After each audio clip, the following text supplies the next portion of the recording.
दोस्तों नमस्कार। स्वागत है आप सभी का मेरे YouTube चैनल के आर हिंदी कहानियां में। आज की कहानी सुनकर आपके भी रोंगटे खड़े हो जाएंगे और आप सोचने पर मजबूर हो जाएंगे। कहानी को डिटेल से जानने के लिए वीडियो में लास्ट तक बने रहें। तो चलिए कहानी को शुरू करते हैं। ये कहानी है मध्य प्रदेश के जबलपुर की। इसी जबलपुर में एक माढ़ोताल थाना पड़ता है। इसी थाने के क्षेत्र में ब्रिजेश मिश्रा रहता है। जबलपुर शहर के बड़े बिल्डरों में ब्रिजेश का नाम लिया जाता था।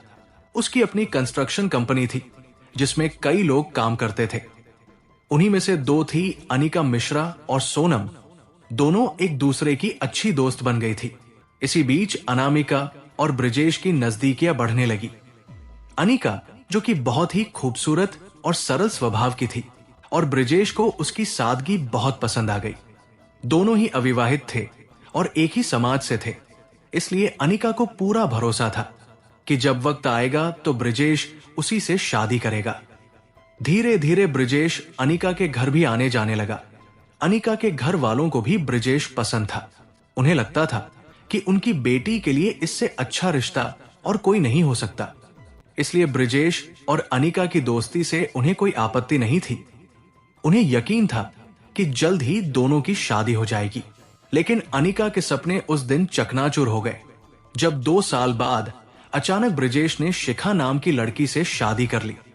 यह खबर सुनते ही अनिका का दिल टूट गया। उसे यकीन ही नहीं हो रहा था कि जिसे वो अपना सब कुछ मान बैठी थी वही उसे धोखा दे देगा। हालांकि हालात ऐसे थे कि वो नौकरी छोड़ नहीं सकती थी।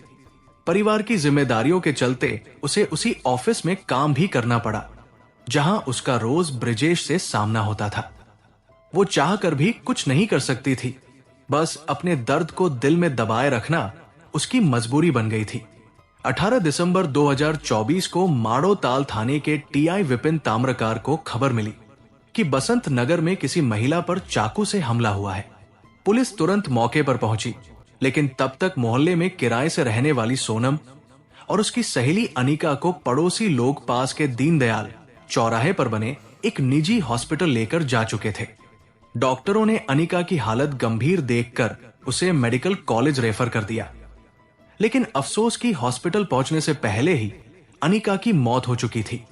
इस पूरे मामले में सबसे चौंकाने वाली बात यह थी कि अनिका और सोनम पर हमला किसी और ने नहीं बल्कि उनकी कंपनी के बॉस ब्रिजेश मिश्रा की पत्नी शिखा मिश्रा ने किया था। पुलिस ने इलाके में लगे सीसीटीवी कैमरों की फुटेज देखी, जिससे साफ हो गया कि घटना से थोड़ी देर पहले शिखा ही अपनी स्कूटी पर अनिका को बैठाकर सोनम के घर लेकर आई थी। घर पहुंचने के बाद किसी बात पर तीनों के बीच झगड़ा हुआ और गुस्से में आकर शिखा ने अनिका पर चाकू से हमला कर दिया।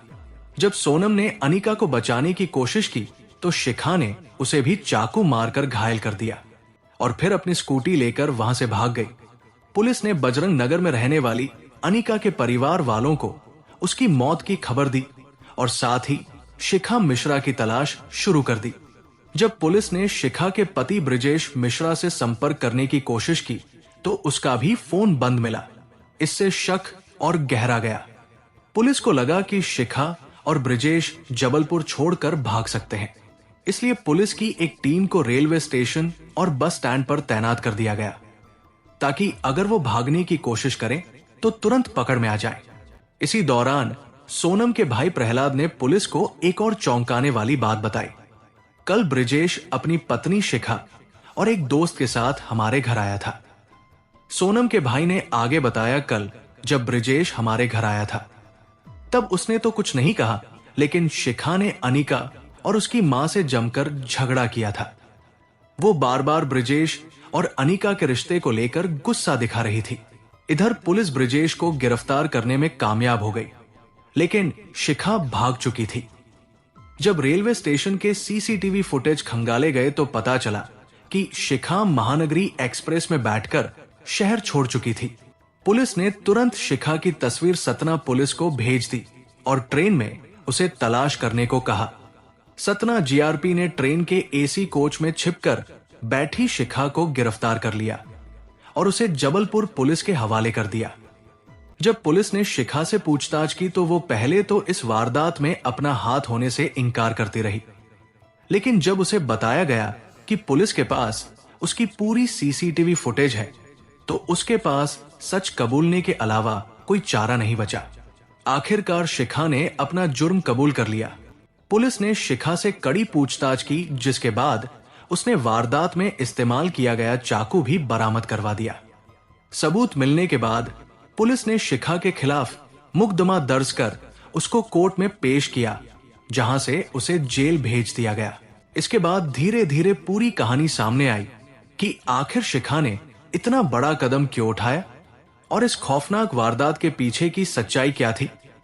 शादी के बाद शुरू में तो ब्रिजेश और शिखा का रिश्ता ठीक चला, लेकिन कुछ ही दिनों बाद ब्रिजेश को फिर से अनिका की याद सताने लगी।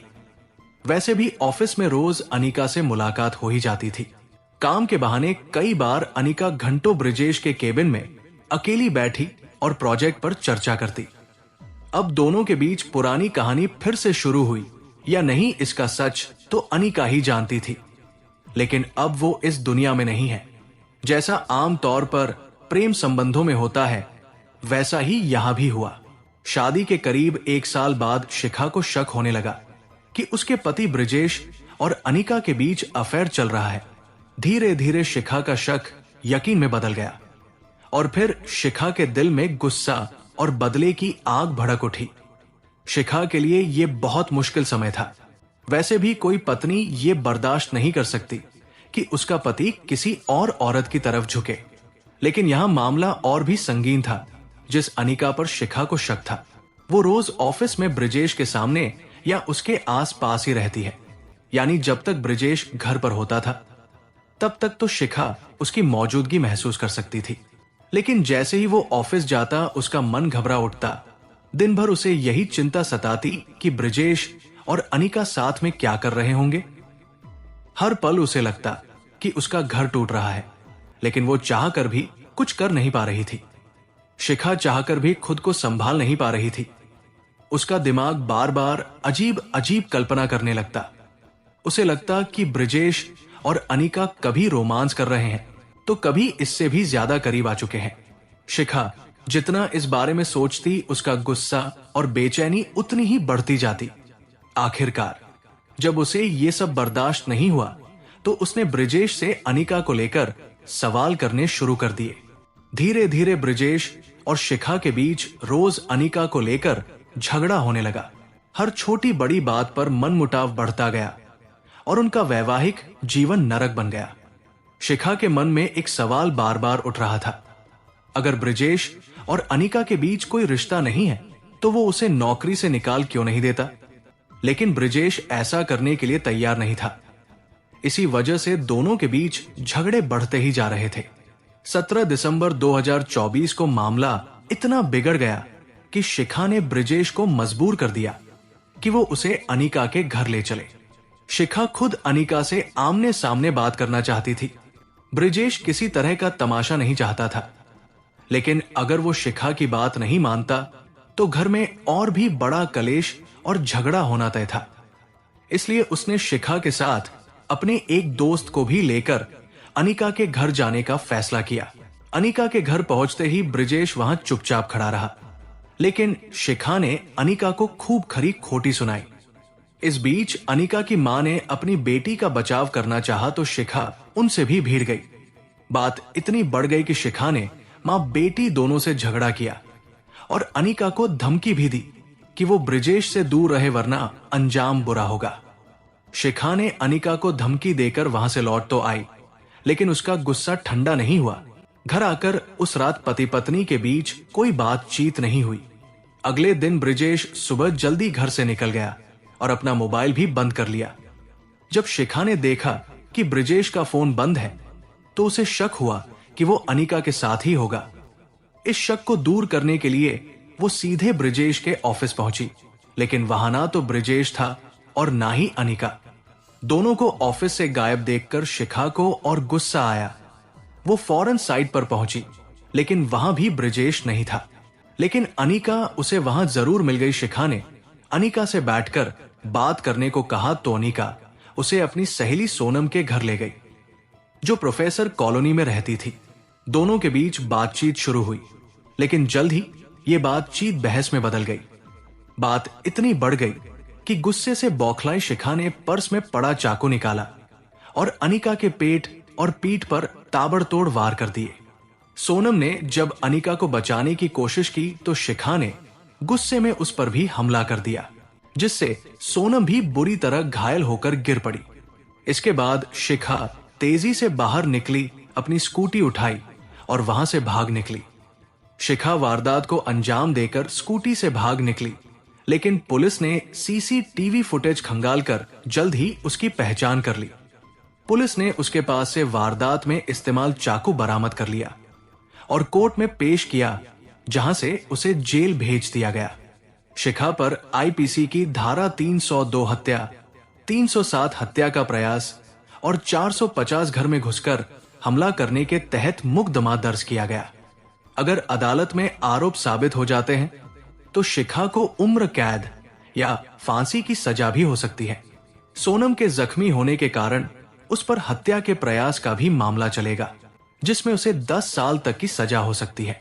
अगर कोर्ट को लगता है कि हत्या गुस्से में अचानक हुई तो उसे 10 साल तक की सजा मिल सकती है। दोस्तों, इस कहानी को सुनाने का उद्देश्य किसी का दिल दुखाना नहीं है, किसी को परेशान करना नहीं है, बल्कि आपको जागरूक करना है और आपको सचेत करना है, ताकि आप लोग सतर्क रहें और सावधान रहें। तो दोस्तों, कैसी लगी ये स्टोरी कमेंट जरूर करें, वीडियो को लाइक करें और अपने दोस्तों को शेयर भी करें। और आपसे गुजारिश है कि मेरे चैनल को सब्सक्राइब जरूर करें। फिर मिलेंगे ऐसी ही किसी सच्ची स्टोरी के साथ। तब तक के लिए धन्यवाद।